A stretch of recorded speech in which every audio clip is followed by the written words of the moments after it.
Bonjour à tous, on se retrouve pour un nouveau Tech Sama Show. Ça faisait un petit moment, j'ai dû reprendre un petit peu les vidéos après mes vacances, du coup ça a pris un petit moment le temps de me remettre dans le bain, de reprendre de l'avance sur les vidéos sur la chaîne principale, mais on recommence les vidéos sur la chaîne Texama, ne vous inquiétez pas. Il faut encore que je sorte d'ailleurs. Elles sont tournées, hein. Elles sont tournées. Les deux vidéos sur le projet Watercooling, elles sont tournées. Il manque juste quelques b-roll du premier PC, mais genre j'ai juste à faire le montage, donc ça arrivera, ne vous inquiétez pas, c'est même sûr et certain, ça va arriver. Juste, ne faites pas attention, ma barbe va peut-être repousser comme par magie dans ces vidéos-là, parce que je les ai tournées avant de me raser, donc voilà, je tiens à le préciser. Vous avez aussi d'autres vidéos qui vont sortir, il va y avoir quelques vidéos sponsorisées, ça me permet de financer quelque chose que j'aimerais acheter pour la chaîne, pour améliorer un petit peu la qualité, parce que un des trucs, c'est pas un bon conseil sur YouTube, hein, mais moi j'aime bien faire les choses quand j'arrive à bien les faire. Mais en fait sur YouTube, une chose qu'il faut savoir, c'est il vaut mieux commencer les choses en ne sachant pas trop bien les faire pour apprendre à les faire plutôt que d'attendre. Parce que si vous attendez, vous ne ferez jamais la chose. Sauf que moi j'attends parce que j'aime bien de le faire correctement. Donc ouais, voilà. Mais bon, je le ferai quand même. Donc il y a un truc, il y a certains aspects des vidéos que j'aimerais améliorer la qualité. Et du coup cet achat devrait me le permettre. C'est juste que je suis pas encore tout à fait sûr de ce que je vais acheter. J'attends des salons. Il y a un salon justement fin du mois sur la photographie et tout ça qui devrait me donner pas mal d'informations là-dessus. Dans tous les cas, commençons avec ce Tech Sama Show. Donc il y a eu pas mal de news pendant mon absence. Évidemment, il y a eu la sortie des iPhones. Alors vous aurez la table des matières dans la description, hein, parce que pratiquement sûr que beaucoup de gens ont déjà vu des news sur les iPhones. Donc je vais juste donner mon avis, parce que je pense que vous les connaissez tous. Donc Apple a annoncé 3 nouveaux iPhones. L'iPhone XS, voilà. L'iPhone XS Max. D'ailleurs, quelqu'un l'a fait remarquer, mais oui, normalement, ça se dit pas XS, ça se dit iPhone 10. Donc c'est l'iPhone 10S, l'iPhone 10S Max. Mais du coup, est-ce que le X dans Max, on doit aussi prononcer 10? Du coup, est-ce que c'est l'iPhone 10S Max 10? Je n'en sais rien. Une chose est sûre, il y a aussi un iPhone 10R. Et du coup, le 10S, c'est comme le 10 d'avant, mais un update. Le 10S Max, c'est une version plus grande. Et le 10R, qui est selon moi le un peu plus intéressant, comme beaucoup de gens le disent, c'est une version plus cheap. Genre écran LCD au lieu de OLED. Finition un peu moins premium, on va dire, mais largement suffisant pour la plupart des gens. Et personnellement, je le préfère même. Donc, voilà à quoi il ressemble.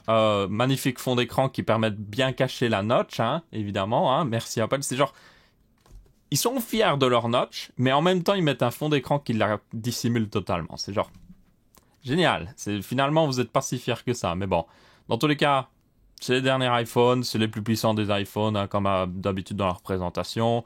Ils ont amélioré certaines choses. Ils n'ont pas changé d'autres choses parce que ça reste Apple. Mon avis personnellement là-dessus, et mon plus grand avis, c'est si vous achetez des iPhones, ok, je suppose que c'est des bons iPhones. Si vous avez déjà un iPhone 10, je vois pas trop l'intérêt, à part si vous passez au 10S, 10S Max. Mais encore là, le truc c'est que ça coûte genre 1200 € pour l'acheter. Donc, si vous avez 1200 € à mettre dans un téléphone, je pense que vous n'avez pas besoin de prendre des conseils de moi. Je pense que vous avez des priorités différentes. Mais personnellement, non. Non. À part si vous avez une entreprise, vous ne payez pas la TVA, et là, du coup, il coûte juste 1000 €. Et là, c'est une affaire. Hein. Moi, je dis, non, c'est pas du tout une affaire. Donc ouais, le prix des téléphones continue de littéralement augmenter à des stades juste pas possibles. C'est vraiment ça. Pour je ne sais quelle raison, enfin je veux dire, ok c'est des téléphones très puissants et tout ça, mais je vois pas la raison pour laquelle ils coûtent aussi cher. Il y avait déjà eu un report voilà, très longtemps qui disait que l'iPhone 10, donc l'ancienne version, qui coûtait déjà cher à produire, coûtait genre à produire 300, un peu moins de 300 $. Dollars, hein, pas euros. Évidemment, Apple a un service clientèle largement au-dessus de beaucoup de compagnies, donc ça leur coûte cher, ils ont le support technique, ça leur coûte cher, ils ont tout le marketing, ça leur coûte cher, même si je ne sais pas pourquoi Apple fait de la pub, enfin bref.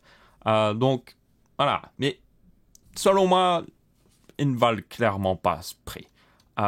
J'ai l'impression que c'est juste Apple qui est en mode « Oh, l'inflation est mauvaise ces derniers temps, augmentons le prix pour compenser juste les gens qui payeront. » La question que je me pose en fait, et il y aura une autre news d'ailleurs là-dessus, c'est à quel point, à quel moment les gens vont être en mode nope, non, c'est juste, c'est trop, il y en a marre. Juste, c'est trop. Et du coup, leurs ventes vont vraiment tanker un coup. Je sais pas pour... je sais pas lequel... selon moi, en fait, le truc, c'est que maintenant, le 10S, tout court, est moins intéressant parce que vous pouvez avoir l'iPhone 10R qui coûte moins cher, même s'il coûte très cher, hein, il coûte genre 800 balles. Vous pouvez l'avoir et genre, il a à peu près les mêmes caractéristiques et tout ça. Enfin, il conviendra à pas mal de gens. Le 10S Max, évidemment, c'est pour ceux qui veulent un méga grand écran. Un écran qui est d'ailleurs plus grand même que la Galaxy Note 9, dans un design qui est à peu près similaire, donc c'est plutôt assez intéressant. Hein.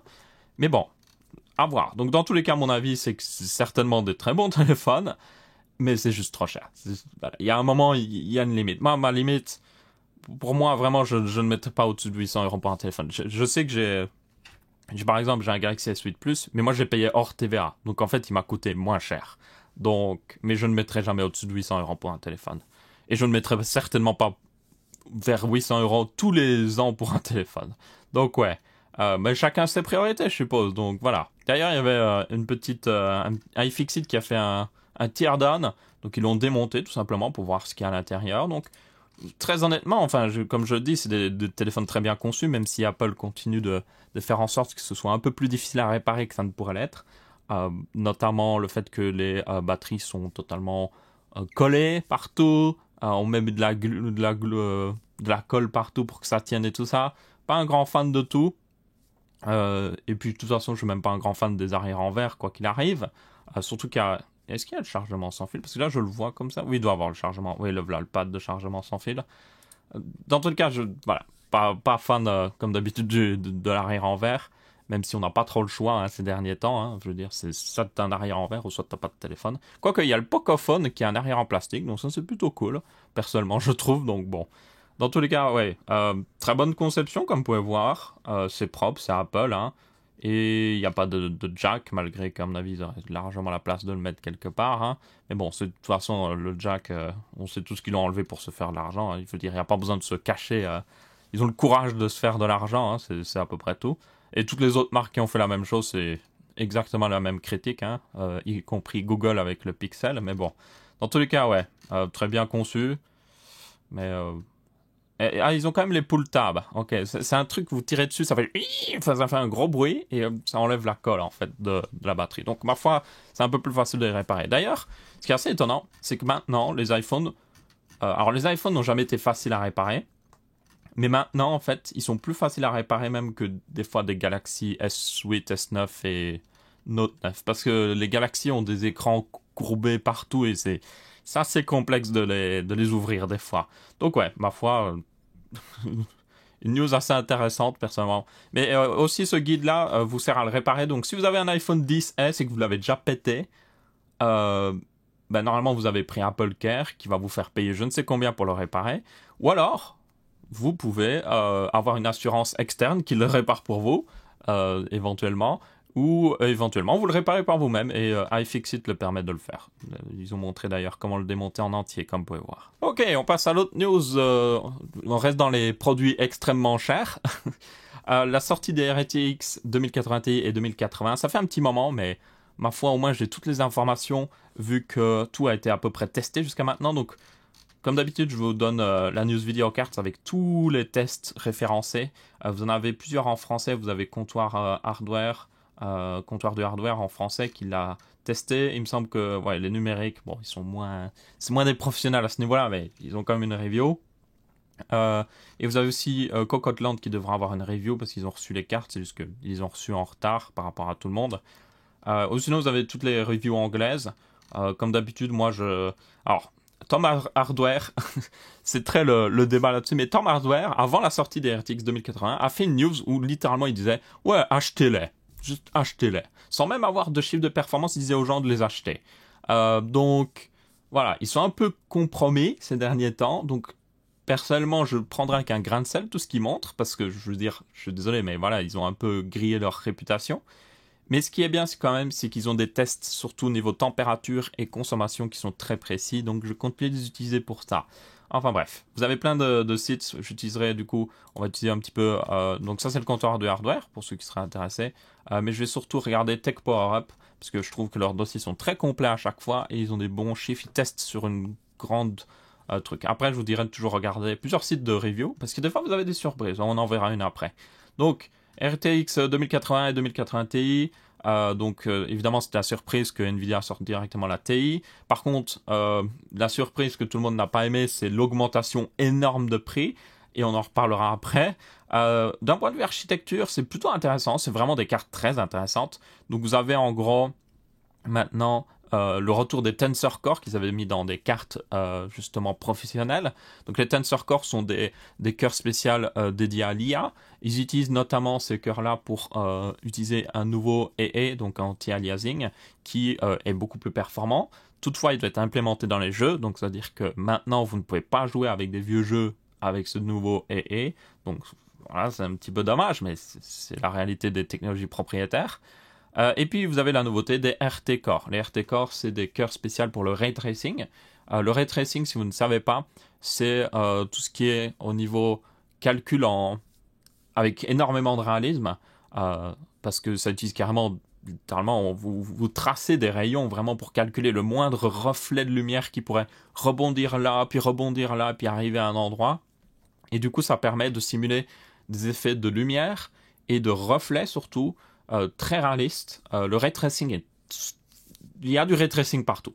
Si vous regardez un film d'animation de triple A, on va dire, genre les gros films d'animation de gros studios, il y a du ray tracing dedans, genre objet. Le truc, c'est que jusqu'à maintenant, le ray tracing, c'était pas un truc que vous rendiez en temps réel. C'était genre, vous lancez le rendu d'une frame et vous attendez quelques minutes, si vous avez un PC puissant. Et voilà, vous aviez votre magnifique frame avec des reflets parfaitement calculés. Le truc ici, c'est qu'NVIDIA a travaillé sur des RT Core qui sont littéralement des cœurs GPU qui ne servent que, et je dis bien que, à calculer le ray tracing. Et du coup, ça permet d'avoir un rendu en temps réel. Oui, en temps réel, du ray tracing. Et ça, c'est plutôt génial, franchement. Pour ceux qui travaillent dans la 3D et tout ça, c'est exceptionnel. C'est exceptionnel. Il n'y a pas à dire. Après, qu'est-ce que ça donne aux gamers? Ça donne aux gamers une technologie qui, certes, va améliorer les graphismes, mais il faut savoir qu'on a déjà des pseudo-ray tracing. On a des technologies qui permettent d'avoir des lumières et tout ça qui sont très réalistes sans tomber dans le ray tracing. Évidemment, le ray tracing, c'est la technologie parfaite pour ça parce que c'est parfaitement calculé, mais on a déjà des technologies qui sont approximatives et qui donnent déjà un bon résultat. Si vous avez joué à Doom et tout ça, il y a des très beaux effets de lumière, des très beaux effets de relief, de reflet. Mais ça reste du bricolage. Par exemple, dans certains jeux, les effets de reflet, c'est un faux effet de reflet, avec une fausse scène à chaque fois, ou des trucs dans le genre. Ça se remarque pas toujours, parce que le truc c'est, vous ne jouez pas à un jeu pour juste regarder le jeu en mode « Oh, il est magnifique ». Vous jouez au jeu.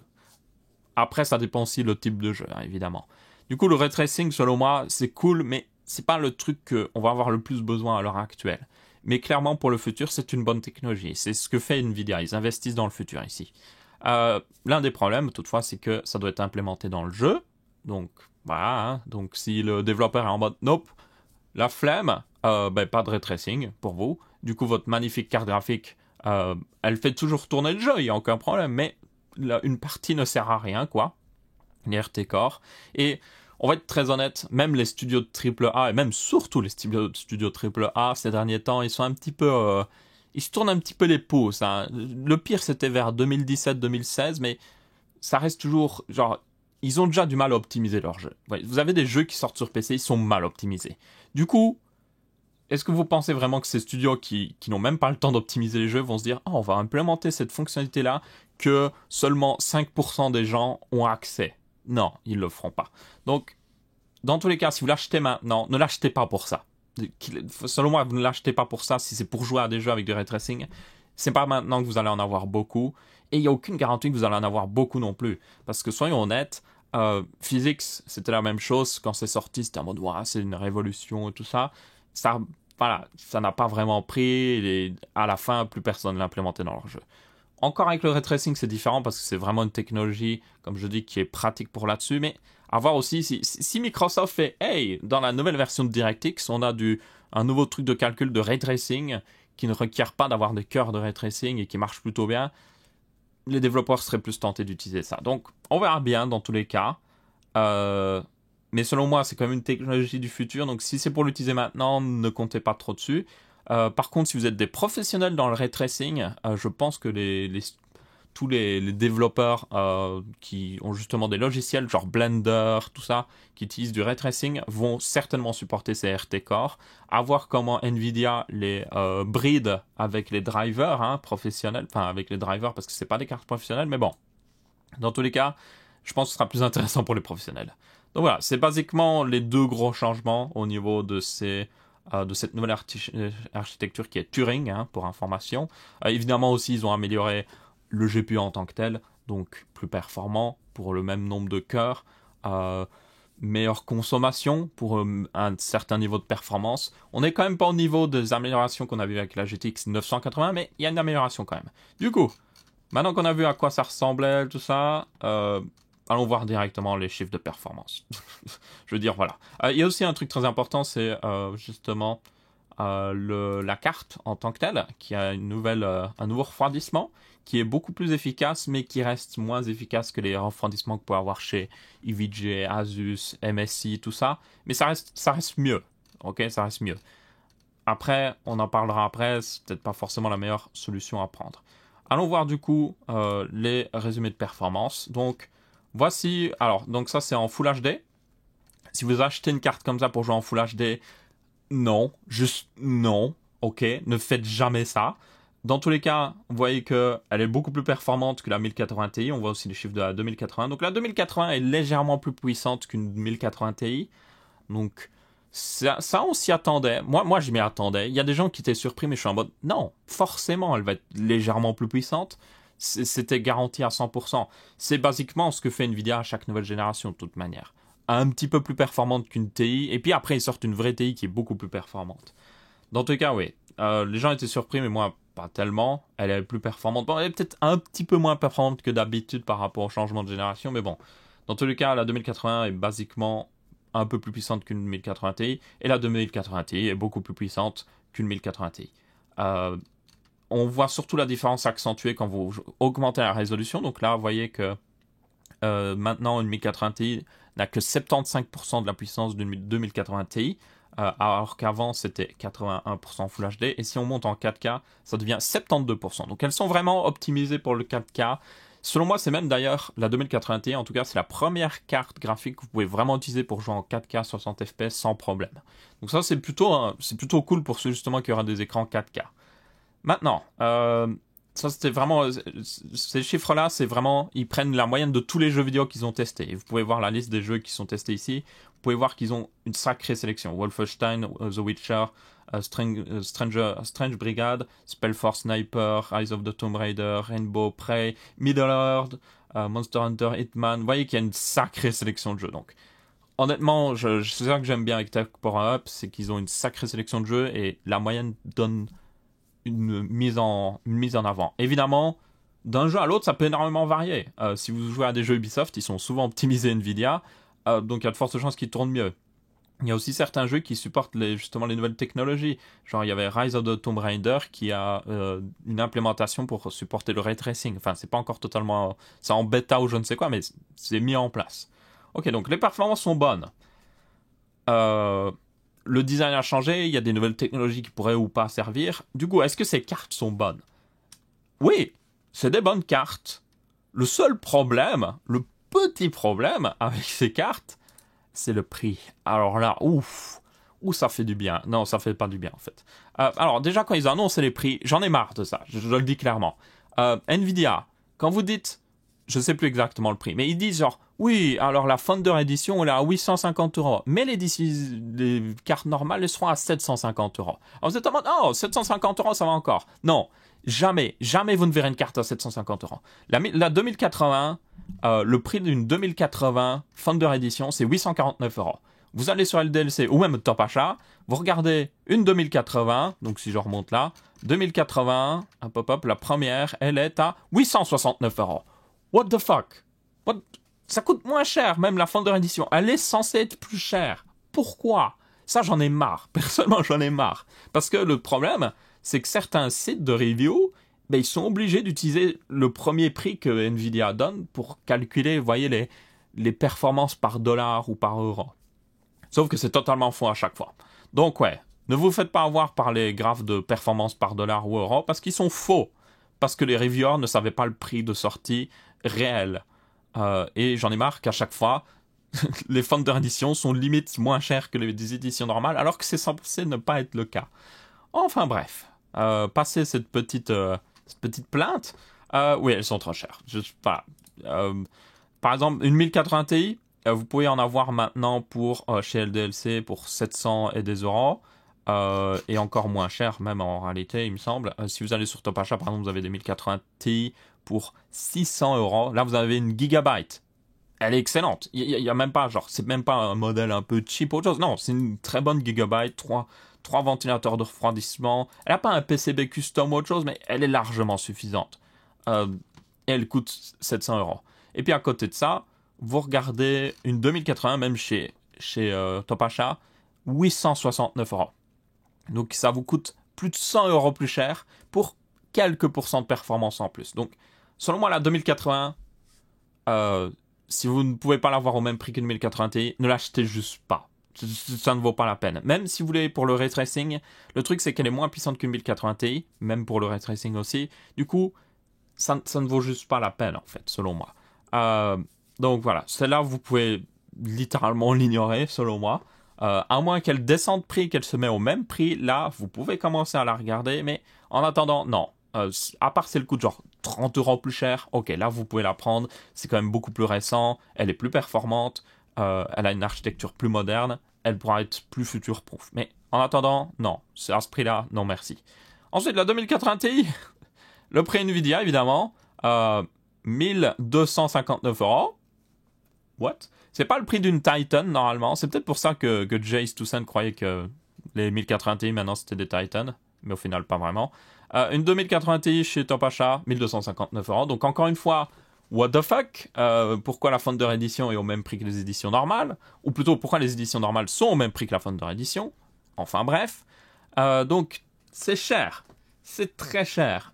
Mais après, il y a quand même un intérêt, entre grandes guillemets, c'est que ça reste la carte la plus puissante au monde. Elle est réellement plus puissante qu'une 1080 Ti et tout ça. Donc, si l'argent n'est pas un problème et que vous voulez juste le meilleur, faites-vous plaisir.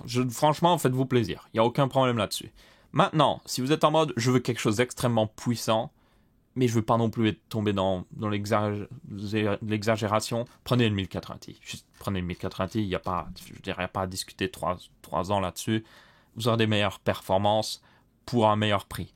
Maintenant, oui, si vous avez franchement le budget, comme je le dis, c'est des bonnes cartes. C'est pas le problème, c'est des bonnes cartes. Si la 2080 était sortie pour 600 euros, ce qu'elle aurait dû d'ailleurs, et que la 2080 Ti était sortie pour même 900 euros, j'aurais dit, ouais, c'est des bonnes cartes, elles sont sorties à un prix raisonnable. Oui, ok. Mais là, c'est juste genre, c'est difficile de les recommander, vraiment. C'est difficile.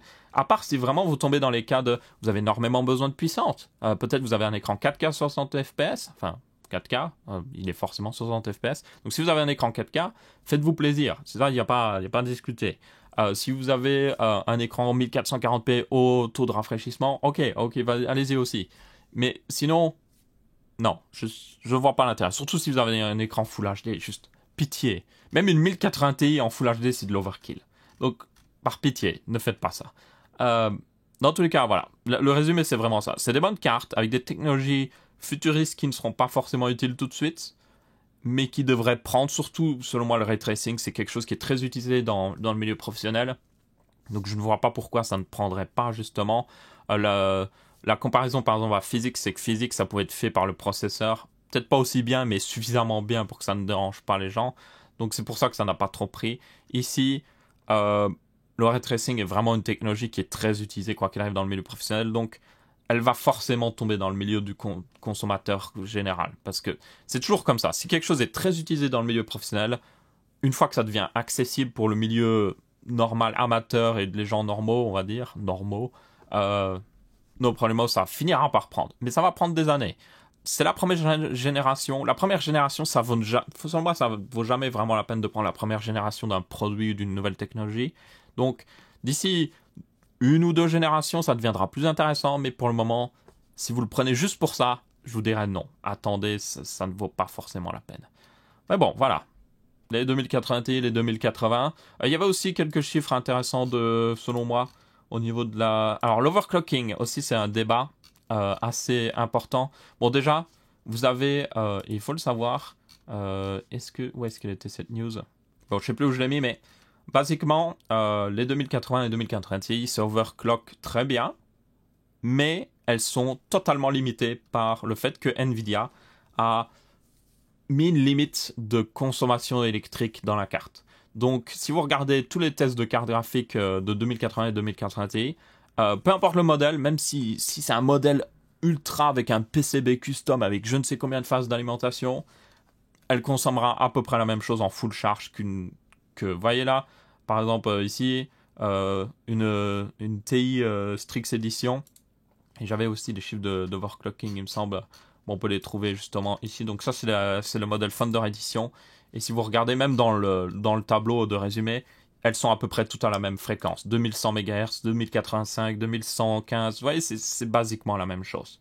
La Thunder Edition, elle était ici avec 2110 MHz. Donc, basiquement, ça ne sert à rien d'acheter des grosses cartes custom ou autre chose. Prenez juste une qui est bien refroidie et c'est basiquement le plus suffisant qui devra aller. D'ailleurs, performance par watt, si on regarde en fait vraiment, elles sont toutes... Non, ça c'est pas performance par watt, je voulais voir, c'était power consumption. Elles s'arrêtent tous vers 270, 280 watts en full peak, vraiment, genre je prends le plus de watts possible. Donc là c'est la 2080 encore. Mais on voit la 2080 Ti ici, vous voyez, vraiment au maximum, hein, peak 289 watts. Et genre en gaming average, donc ce que vous devriez avoir en temps normal, 273 watts. La 2080 est à 215 watts, ce qui est un peu en dessous d'une 1080 Ti qui est à 231 watts. Donc ça, c'est plutôt... Vous voyez, elle est un peu plus performante et elle consomme moins. Donc il y a réellement une amélioration à ce niveau-là. Mais la 2080 Ti pousse quand même un petit peu plus le wattage et même, du coup, la chauffe un peu plus haut qu'une 1080 Ti. 1080 Ti, alors là, sur TechPowerUp, il est à 231 watts. Il y a d'autres sites qui l'ont à 250 watts, la 1080 Ti, au maximum. Et puis... d'ailleurs, la 2080 Ti, il y a aussi d'autres sites qui la mettent à 300 watts. Enfin, j'ai pas trop compris. La plupart des sites, par contre, la mettaient quand même vers 270 watts. Donc, selon moi, elle consomme réellement 270 watts. Son TDP, donc l'enveloppe thermique annoncée par Nvidia, était de 250 watts. Donc, elle est pas très loin, même s'il est légèrement au-dessus. Enfin, c'était 260 watts ou 250 watts, je ne sais plus. En tout cas, elle est légèrement au-dessus. Donc voilà, c'est basiquement...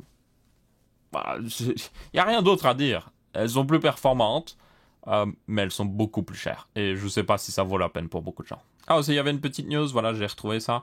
Au niveau de l'overclocking, il existe différentes versions de ces 2080 et 2080 Ti qu'on ne peut que voir sur le die, donc c'est littéralement le microprocesseur graphique qui a sur la carte graphique.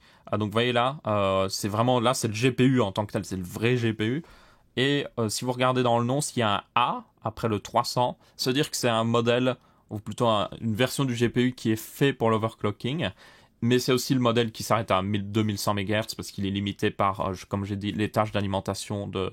Enfin, c'est même pas les tâches d'alimentation. Il y a des hard limites imposées dans la carte, enfin, même dans le GPU en tant que tel. Donc, quoi qu'il arrive, ça sert à rien de prendre les versions pour l'overclocking ou autre chose.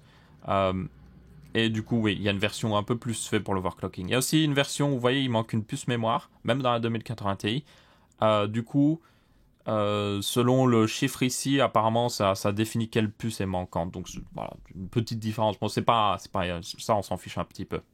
Le plus important, c'est le A. Donc, si vous voulez acheter une carte, limite, allez voir sur Internet si quelqu'un l'a démontée et à regarder quelle puce elle avait. Si elle a la puce avec le A, c'est ce que vous devriez prendre, parce que basiquement elle est au même prix que l'autre sans le A, donc ouais. Ok, passons à des news plus, intéressantes. Non, ça reste intéressant, c'est juste pas intéressant pour la plupart des gens. Le Japon avait envoyé deux probes, on peut appeler ça, deux robots, pour atterrir sur un astéroïde, et bonne nouvelle, ils ont réussi. Donc c'était des très petits robots, hein, genre 1 kg. Donc ils ont atterri et ils ont rebondi apparemment sur la surface d'un astéroïde Et ça, c'est plutôt exceptionnel. Donc, on a quelques photos ici, comme vous pouvez voir. Donc, c'est des vraies photos en direct de l'espace. Bon, pas en direct, mais des vraies photos d'un satellite qui, basiquement, atterrit sur un astéroïde. Et c'est juste genre... C'est incroyable. C'est franchement... Selon moi, c'est incroyable. C'est compliqué à faire. Atterrir sur une planète, c'est déjà compliqué. Atterrir sur la Lune, c'est un peu moins compliqué qu'atterrir sur une planète. Évidemment, parce qu'il y a genre aucune atmosphère, donc c'est un peu plus facile. Mais atterrir sur un objet qui se déplace en permanence, une comète, hein, un astéroïde, là, c'est un petit peu plus compliqué. Genre, c'est beaucoup plus compliqué. Donc, ouais, génial pour le Japon, génial pour l'humanité, parce que ça veut dire qu'il y a largement moyen de le faire. Et c'est une des toutes premières... C'est un long chemin, hein, mais c'est une des toutes premières étapes vers le fait de miner des astéroïdes. Parce qu'il faudra faire atterrir des appareils dessus pour miner un astéroïde dans le futur, quand on sera un peu plus dans l'espace. Après, voilà, à part si vous avez moins de 20 ans, je ne crois pas que vous devriez voir ça arriver de sitôt. Vraiment, même moi je pense que je ne le verrai jamais de ma vie, quelqu'un miner un astéroïde ou autre chose. Genre miner réellement, commercialement en tout cas. Mais bon, on verra bien ce que ça donnera hein, dans le futur. C'est, comme je dis, c'est une des premières étapes et ça prendra encore beaucoup de temps. Ensuite, on reste toujours dans les news de l'espace. SpaceX a fait sa présentation du nouveau BFR de cette année-ci. Donc, on va le montrer. Il me semble qu'il était au début. Là, vous avez des magnifiques petites images au début qui sont mises. Voilà. Donc, voilà le nouveau BFR. Donc, le BFR, c'est la Big Falcon Rocket ou la Big Fucking Rocket. Peu importe comment vous l'appelez. Donc là, vous avez la section booster qui est du coup le BFB, je ne sais plus comment il appelle, BFB il me semble. Et puis vous avez le BFS qui est le Big Falcon Ship qui est la partie supérieure. Donc c'est le second stage.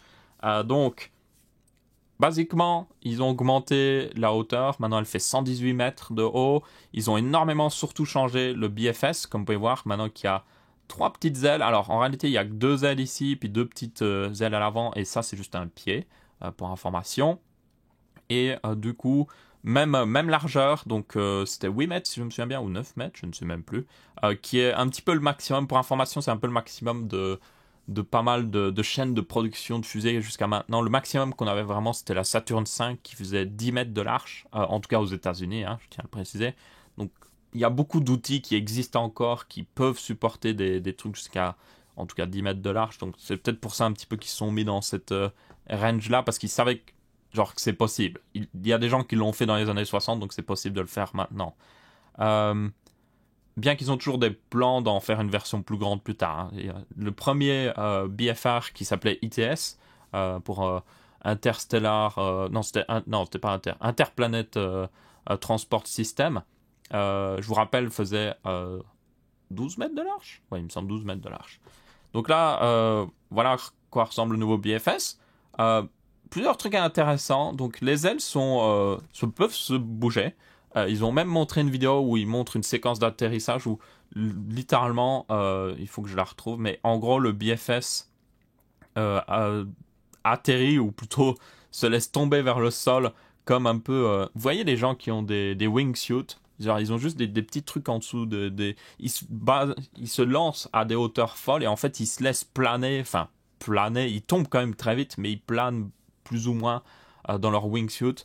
Ben, c'est basiquement ça. C'est vraiment, ça ressemble énormément. Donc là, on voyait un petit peu les animations, les contrôles un petit peu, justement. Je vais couper le son parce que ça me perturbe de l'entendre. Les contrôles des 2 ailes pour justement contrôler le BFS. Pourquoi ça? Tout simplement parce que quand vous rentrez dans l'atmosphère, alors, quand vous rentrez de l'atmosphère, que vous venez de lancer un satellite, comme le fait par exemple la Falcon 9, vous n'êtes pas encore trop haut, et surtout, vous n'avez pas énormément de delta V, qu'ils appellent ça, donc de vitesse. Donc, ça va encore. Genre, ça va encore. Mais le problème, c'est quand vous étiez en orbite, même juste en basse orbite, vous étiez à la station internationale, vous redescendez, vous allez très vite. Vous allez même très très vite.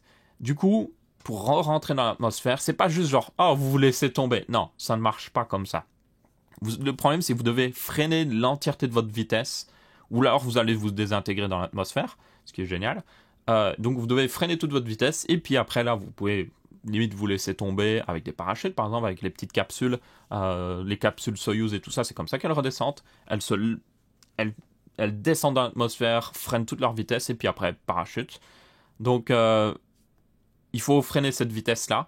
Et donc c'est à ça que ça sert. Donc vous voyez, la moitié du BFS, littéralement la moitié et les ailes en dessous qui sont actionnables, sont recouverts en gris, ce qui indiquera que ce sera certainement un revêtement spécial très résistant thermique, peut-être quelque chose en rapport avec la céramique ou autre chose. C'est ce qu'il y a de meilleur pour justement encaisser un maximum de chaleur qui pourrait être à peu près modulaire.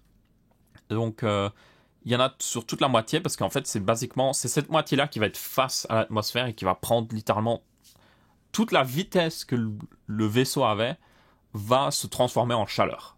Et du coup, il faut dissiper cette chaleur. Plus vous avez de surface, mieux c'est parce que vous aurez moins de chaleur à un seul endroit. Par exemple, si vous aviez un énorme objet très très lourd surtout, qui avait juste une petite pointe très fine, peut-être un missile ou autre chose, il aura énormément de chaleur juste à la pointe du missile parce que vous avez basiquement toute la force d'arrêt de l'atmosphère qui est centrée sur un seul point.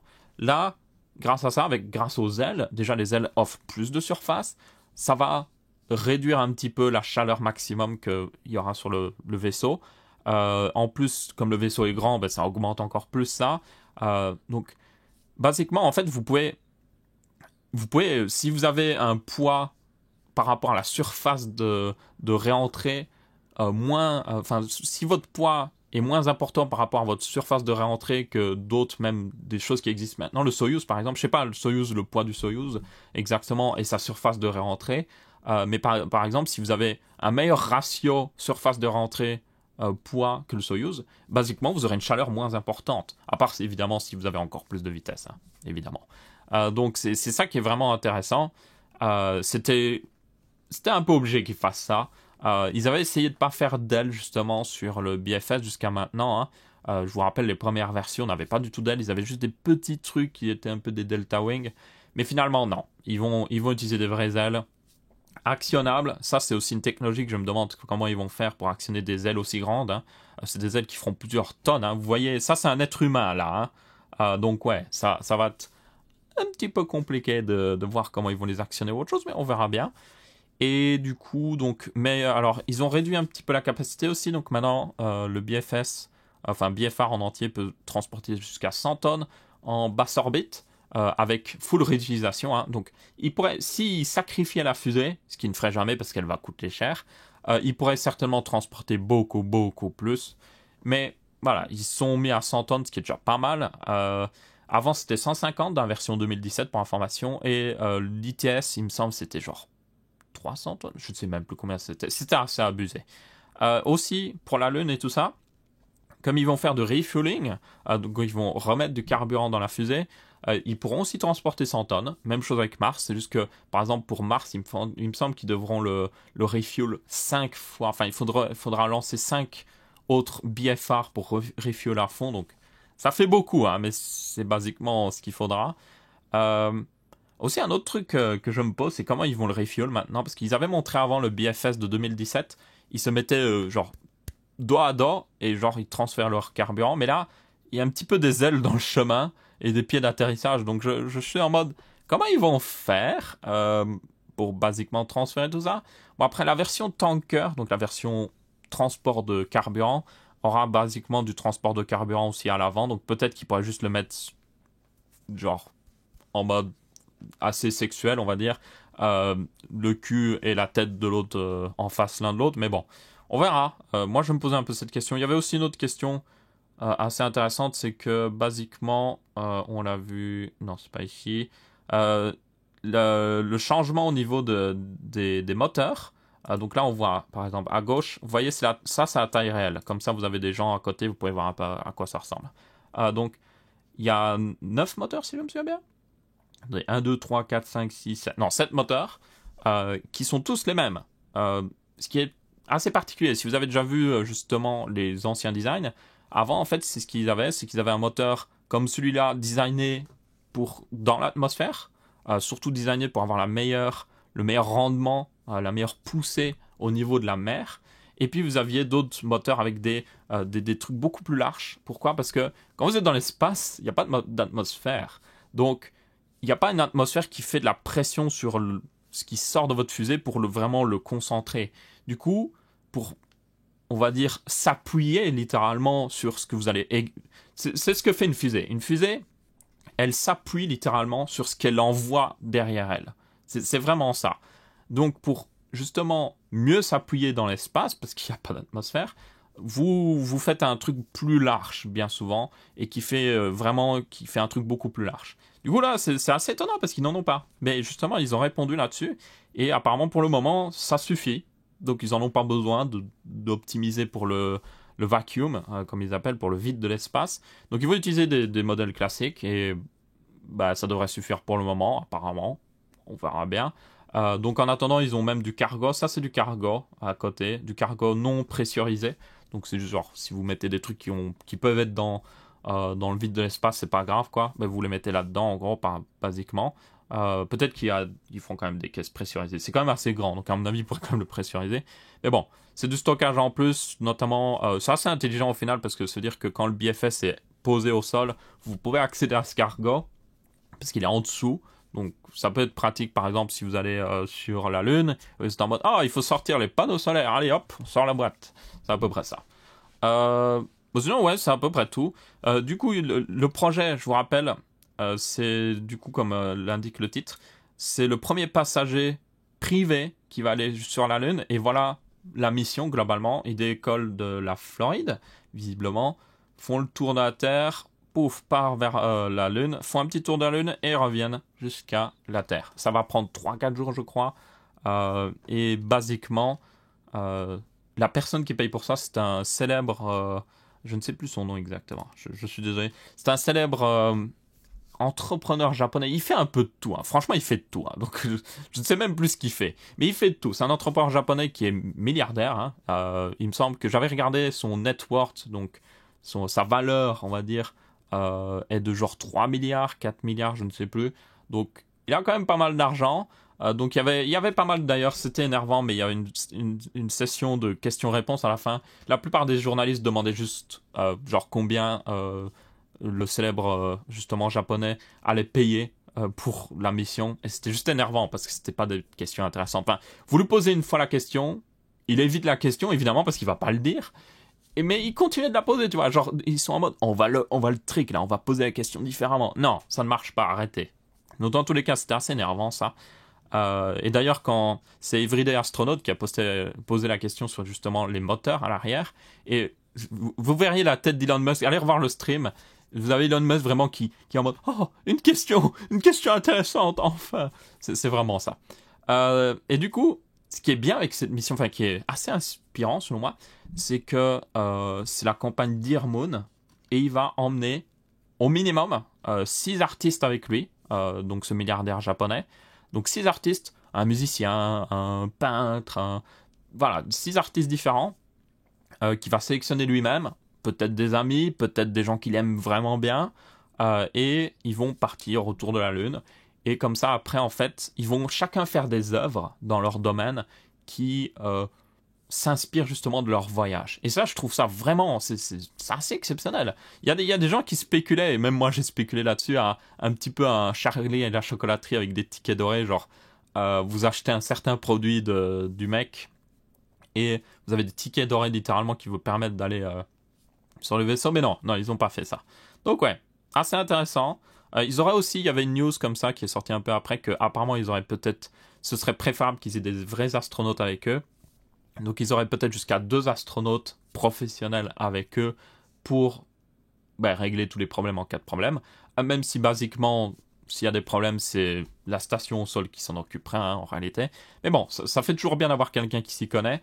D'ailleurs, il y a des gens qui ont suggéré, mais il y a un astronaute professionnel américain qui est un très bon musicien, qui a même fait un album dans la station internationale.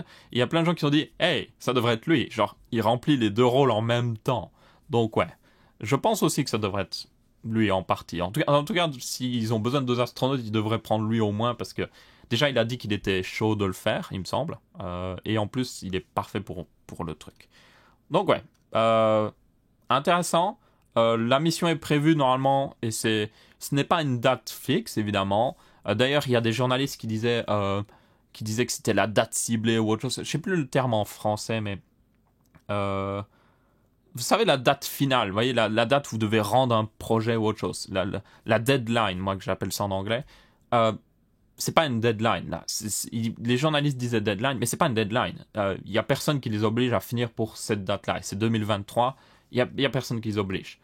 Donc peut-être 2024, peut-être 2025. Une chose est sûre, la Lune est juste à côté de la Terre. Il n'y a pas comme Mars une fenêtre de tir qui est meilleure. Je vous rappelle que Mars, il y a une fenêtre de tir tous les 2 ans, 4 ans, je sais même plus. Il me semble que c'est tous les 2 ans, qui fait que c'est beaucoup plus facile d'atteindre Mars si vous partez à ce moment-là. Là, vous n'avez pas le problème. C'est juste à côté, ça prend quelques jours d'y aller, ça va, ok. Donc, ils peuvent le faire quand ils veulent, basiquement.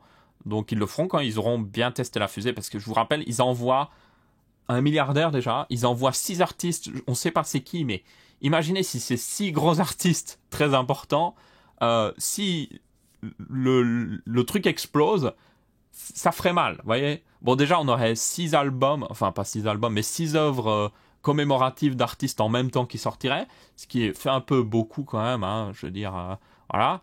Et puis en plus, enfin, ouais, il y a un milliardaire qui mourrait, tout ça, ce serait pas bon pour... ça pourrait littéralement détruire la réputation de SpaceX. Parce que tout ce qui fait perdre des vies humaines, c'est ça, les gens ne sont plus très chauds après ça. Ce qui est d'ailleurs aussi un débat là-dessus, c'est il y aura forcément des pertes humaines, hein, pour ça. Par exemple, pour aller sur Mars, il y a des gens qui vont mourir en allant sur Mars, ok?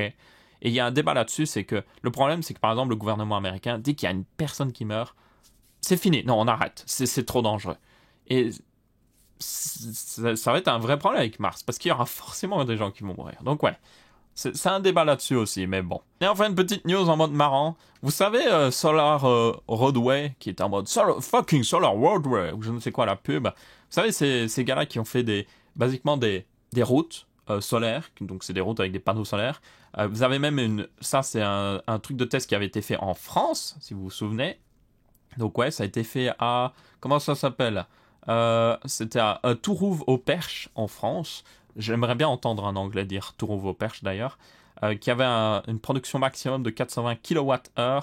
Ça couvrait 1800 mètres carrés et ça a coûté 5 millions d'euros, ce qui correspond à pratiquement 12 000 euros le kilowatt. 12 000 euros, attendez de voir après, hein. Ça va être le côté fun.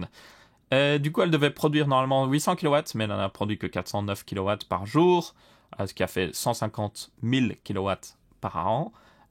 Et du coup, ça pourrait, pour information, il donnait une information, c'est que une maison classique utilise 10 kW plutôt par jour. Donc, basiquement, vous pouviez avoir 40 maisons qui fonctionnaient avec cette route. Vous allez dire, ah, ça va encore. Ouais, mais 5 millions. Et surtout, le chiffre intéressant, c'est que ils disent qu'il y a une centrale solaire. Non, c'est pas une centrale solaire. Est-ce que c'est une centrale solaire? Attendez, je clique. C'est centrale solaire et des champs de panneaux solaires, c'est pas la même chose, hein, pour information. Non, ils mettent une image, j'aurais bien voulu la voir. Dans tous les cas, quoi qu'ils disent solar plant, donc à mon avis, ça doit être plutôt des panneaux solaires orientés au soleil. Parce que centrale solaire, en fait, c'est... si vous ne savez pas, c'est des trucs avec des miroirs en fait qui concentrent toute la lumière du soleil à un seul point en plein milieu et qui chauffe un liquide spécial qui produit lui de l'énergie en retour. Donc c'est pas la même chose. C'est vraiment pas la même chose parce que un panneau solaire ne fonctionne pas exactement pareil. Donc ouais, cette centrale de panneaux solaires, pour information, qui a coûté, je ne sais plus, donc elle avait une capacité de 300 000 kilowatts. Avec une efficacité de 14%, elle a coûté 360 millions. Donc, par rapport aux 5 millions de l'autre, vous allez me dire, oh, c'est beaucoup plus cher. Ouais, sauf que c'était genre 1200 euros du kilowatt. Donc, c'était 10 fois moins cher du kilowatt que l'autre truc, hein, que la route là. Et d'ailleurs, il avait regardé, donc d'un point de vue efficacité, mais c'était juste genre, il n'y a aucune comparaison. Faire une route solaire est juste stupide, ok? Mais en même temps, on le savait tous que c'était une idée stupide. Parce que c'est juste une idée stupide, soyons honnêtes. Premièrement, une route, elle n'est pas parfaitement orientée face au soleil. Donc, premier problème. Il y a plein d'objets. Regardez, par exemple, il y a un poteau là, il fait une ombre. Une perte d'efficacité. Deuxièmement, les voitures, elles passent dessus. Elles salissent les panneaux. Perte d'efficacité. Donc ouais, juste, c'était la pire idée possible. Mais ils ont quand même testé. Donc voilà. Donc si vous êtes français, une partie de votre taxe est partie là-dedans. En partie. Hein. Genre, il me semble qu'une grosse partie a été quand même payée par la compagnie qui faisait ça. Mais une partie de votre taxe est partie là-dedans. Donc je suis désolé, mais oui, c'était juste un test. Et selon moi, le test est pas du tout concluant. Donc ouais, ne faites jamais de route solaire. Faites des vrais panneaux solaires. Orientez-les parfaitement au soleil. Mettez-les aux endroits où il y a le plus de soleil à l'année. Et là, ça marche. Mais ne mettez jamais de panneaux solaires là. Il me semble d'ailleurs que c'était... Est-ce que c'était pas... Je sais plus où elle était cette route solaire justement. Il me semble qu'elle était en Bretagne même. Hein. On voit d'ailleurs qu'il fait mauvais et tout ça. D'ailleurs, oui, cette image-là, il me semble que c'est pas le même endroit ici, hein, il me semble. Il me semble qu'on peut... Ouais, on peut le voir. Vous voyez, là, il y a une grosse ligne blanche. Et là, il n'y a pas de ligne blanche qui traverse les panneaux solaires. C'est pas le même endroit. Hein. Donc ouais, c'est en Bretagne. Donc déjà, c'était une mauvaise idée. Hein. Donc quoi qu'il arrive, ouais. Dans tous les cas, idée stupide qui donne un résultat totalement pas inattendu. Et basiquement, c'est ça. Bref, dans tous les cas, on va rester là pour ce Tech Ça Marche Show. J'espère que vous avez bien apprécié. On reprend du coup en force les choses. Vous devrez avoir la vidéo de water cooling. Normalement, cette semaine-ci, je vais aller tourner les b-rolls maintenant. Je vais aller faire le montage. Je vais m'obliger parce qu'il faut qu'elle sorte. Et vous aurez le water cooling final du coup la semaine prochaine qui va enchaîner directement. Donc vous allez voir à quoi ressemble finalement mon full water cooling, à part si vous me suivez sur Instagram et que vous avez déjà vu une image. Oui, mais là je vais vous montrer des b-rolls sexy, du truc en mouvement, donc c'est plutôt cool. Donc voilà, merci à tous, on se retrouve après un prochain Tech Ça Marche Show et je vous dis ciao ciao.